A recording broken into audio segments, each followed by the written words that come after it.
न सकेत कपड़ा तोहरा में कैसे आटेला अपने से पहिरे लूंगी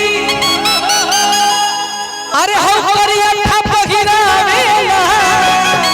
हमार करिया था बड़ा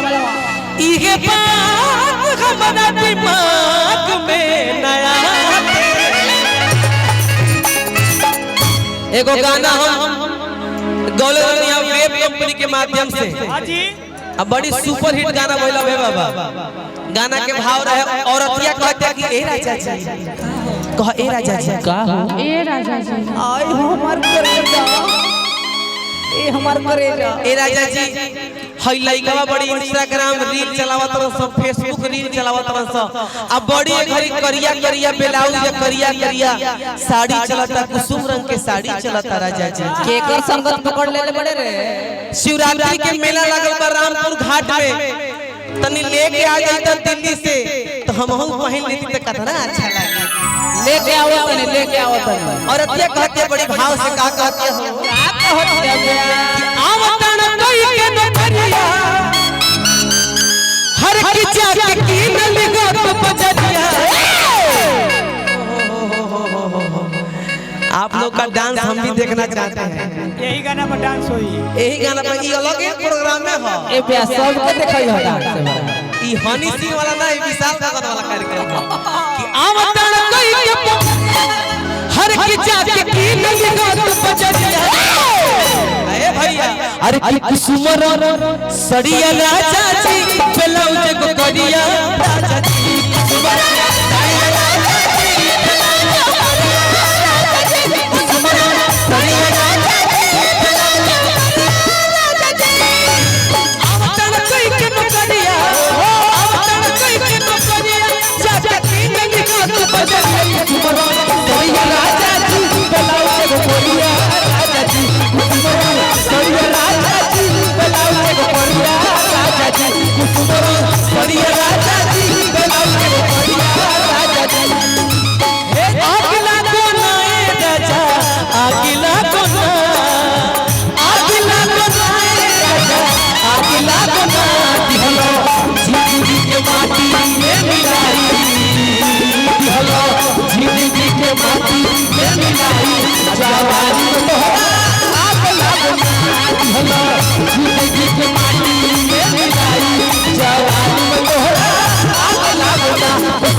रुका हो अबे बाबा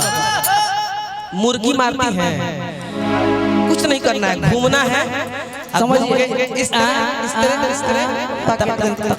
ऐसे कोशिश करम रोड से सीखे के अच्छा सिखाओ प्यास सिखाओ सिखाई हो हां कुछ करना देखिए लाली रे पलंगी आवे दो जाए दो आवे दो जाए दो आवे दो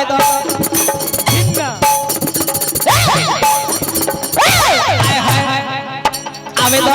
जाए दो आवे दो ठीक है कल से ना हो बाबा हमने के सिखाइए दिए ठीक कल से ना हो बोली खराब ना कल से ए खाली हेजा मार के दिखाओ सामने ये ब्यास में लाली रे पलंगी की ना आवे दो जाए दो आवे दो जाए दो आवे दो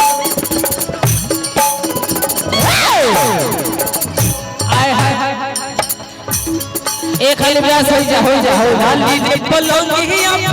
से जिया कसाई सोडिया सिल्क वाली पहन के झमका हो सोडिया सिल्क वाली पहन के झमका हो सोडिया सिल्क वाली पहन के झमका हो के सितारा चढ़िया हो सितारा चढ़िया जवन लाल लालिया ए प्यास तने ट्राई करो आप मेरी गर्लफ्रेंड की तरह लग रही हैं क्या नाम है आपका प्रिया जी मतलब गलत मत सोचिएगा मतलब लग रही थी इसलिए मैंने बोल दिया कि आप मेरी गर्लफ्रेंड की तरह लग रही हैं हां और कोई बात नहीं है आप मेरी भौजाई की तरह लग रही हैं आहे हे भैया लोग का लागत नहीं लोग ई भैया लोग दोसरे कुछ हम बोलम ना भाई का बोल दी कि ना बोली ना ना भाई दिक्कत हो जाई का हो ए दिल मर दिलदार खुल के करे दे मुझे प्यार नैनवा चार करे दे चलो बिहार नैनवा चार करे दे चलो बिहार बढ़िया राजा जी बलाओ बढ़िया राजा जी बढ़िया राजा जी बलाओ बढ़िया राजा जी अब एक सेकंड आप यहाँ आई एक सेकंड आई एकदम डरिए मत एकदम खुल के ये है पब्लिक श्रोता समाज ये हमारे लिए भगवान है ना तो इनके लिए हम लोग किसी भी हद तक जा सकते हैं मतलब किसी भी हद तक मतलब कि जहाँ तक जा सके वहीं तक जा सके क्या तो एक बार जरा जो स्टेप मार रही थी ना वो भी हम भी साथ में मार देंगे और अच्छा लगे तो भाई थप्पड़ी बजा दिया लो ए दिल मर दिलदार खुद के करे डबरे से प्यार नैनवा चार करे के चलो बिहार चार करे के चलो बिहार लेके बढ़िया राजा जी बुलाओ तो बढ़िया राजा जी बढ़िया राजा जी बुलाओ तो बढ़िया राजा जी देख के तूनी मनली हो भले लागो दाम हो फोटो पगले भेज हो एपी बात बोली राम हो फोटो पगले भेज हो एपी बात बोली राम हो फोटो पगले भेज हो एपी बात बोली राम हो कि धर्म विशाल को गड़िया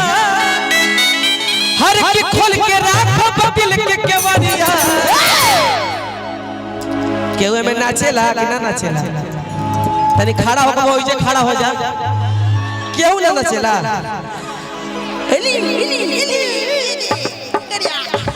कि रोज दिन साहट में अरे कि रांची को बोटाटा में अरे कि रोह बाबू कमुदैया एगो बात कही अरे कि नचनिया से फसल रे मोर सैया